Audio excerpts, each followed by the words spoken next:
Comme vous avez pu vous en apercevoir, à part la première séance qui était une séance assez traditionnelle, on a essayé de diversifier les formes de pratiques démocratiques au sein de ces assises pour un peu innover. On fera le bilan, on verra ce qui aura marché, ce qui aura moins bien marché. Comment effectivement participer à ce grand changement qui arrive dans Plaine Commune? On arrive dans une nouvelle étape de son développement avec des projets d'envergure métropolitain. Ces grands changements nécessitent une connaissance partagée et l'indispensable implication de tous.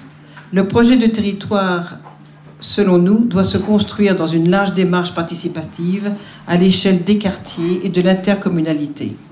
C'est pourquoi le projet de Plaine Commune de créer l'atelier, un lieu de citoyenneté pour comprendre le projet dans le territoire du Grand Paris et y participer nous semblait important et nécessaire. Donner les clés de connaissance et de compréhension, c'est leur donner les clés qui leur permettent à eux aussi de participer.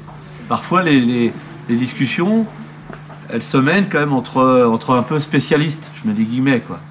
Hein, si on fait des rencontres, le monsieur est parti, c'est dommage, mais il est vrai que parfois on organise des rencontres, on donne la parole à un architecte ou un technicien ou un ingénieur, mais pour favoriser la participation du plus grand nombre, celles et ceux qui sont les plus éloignés, il faut faire beaucoup d'efforts avant pour leur donner le projet en main, pour qu'ils puissent le comprendre, qu'on ait le même vocabulaire, enfin, etc., etc.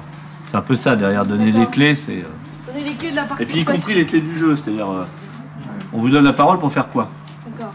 Oui, alors, parler de la participation, on a une idée géniale, c'est de vous faire participer.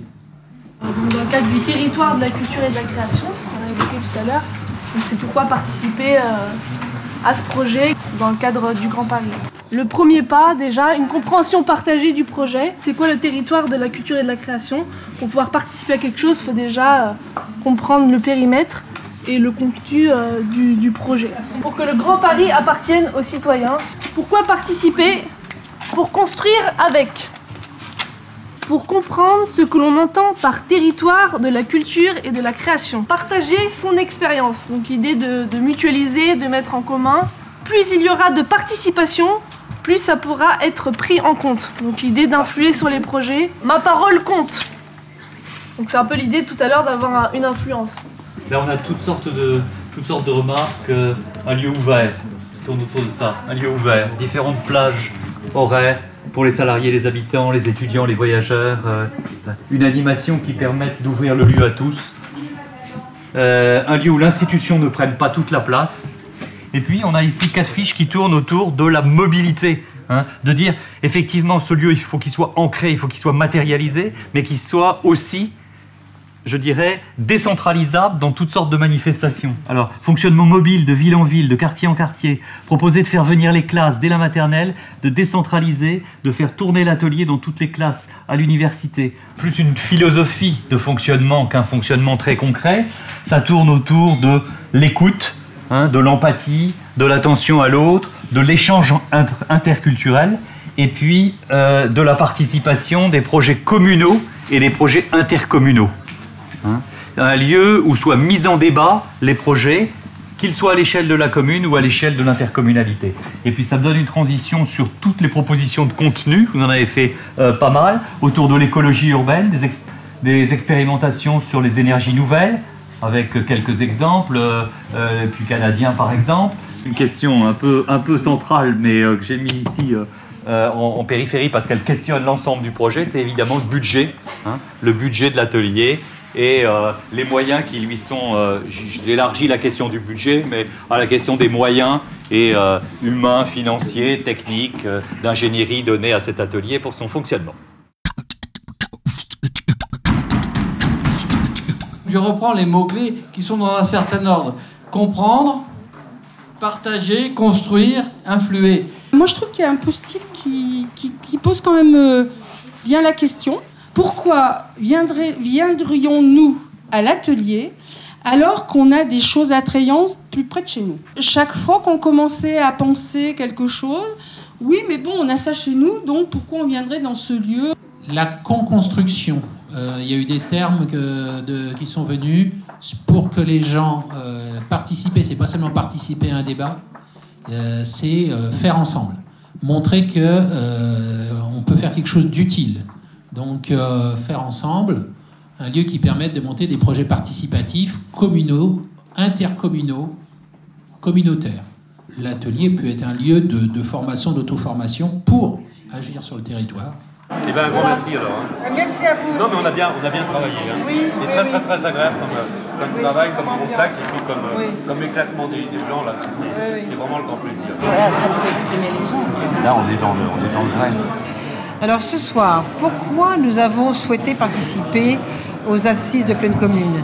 Tout d'abord, il nous semble que c'est notre rôle premier en tant que conseil de développement d'être le porte-parole des idées et des paroles des citoyens à chaque fois que nous le pouvons.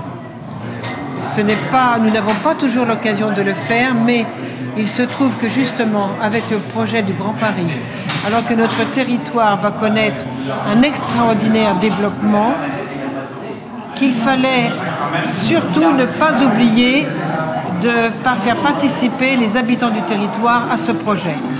Alors me direz-vous, c'est un rêve, c'est un vaste projet, comment y arriver?